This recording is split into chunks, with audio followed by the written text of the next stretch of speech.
வணக்கம். நான் தாமரை மனம் இல்லம். இன்றைக்கி நம்ம ஒரு சூப்பரான சட்னி செய்கிறோம். அதுக்கு முதல்ல ஒரு 5 தக்காளி கட் பண்ணி வச்சுக்குவோம்.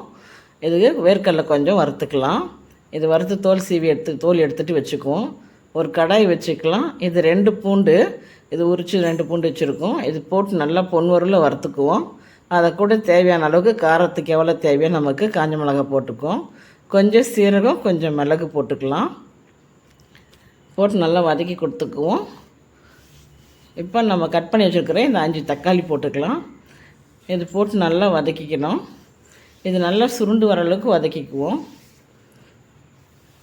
இப்போ கொஞ்சம் வதங்கியிருக்கு. இப்போ இதுக்கு தேவையான உப்பு போட்டுருவோம். உப்பு போட்டோன்னா கொஞ்சம் நல்லா வதங்கிடும். இதுக்கு நம்ம புளியெல்லாம் வைக்க வேண்டியதே கிடையாது.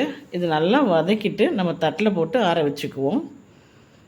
ஆற வச்சுட்டு நம்ம மிக்ஸி ஜாரில் போடும்போது வேர்க்கடலை போட்டுக்கலாம். வேர்க்கடலை போட்டுவிட்டு நம்ம வதக்கி வச்சுருக்கிறது எல்லாத்தையும் போட்டுக்கலாம்.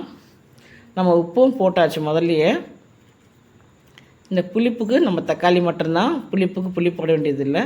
போட்டு நல்லா அரைச்சி எடுத்துகிட்டு நம்ம ஒரு தாளிப்பு போட்டுக்கலாம்.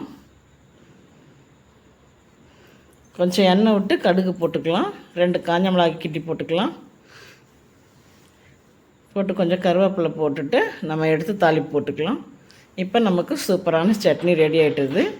இது இட்லி தோசைக்கெல்லாம் சாப்பிட்றதுக்கு ரொம்ப டேஸ்ட்டாக நல்லாயிருக்கும். இந்த வீடியோ பிடிச்சினா நீங்கள் லைக் பண்ணுங்க, ஷேர் பண்ணுங்க, சப்ஸ்கிரைப் பண்ணுங்க. இது ரொம்ப டேஸ்ட்டாக நல்லாயிருக்கும்.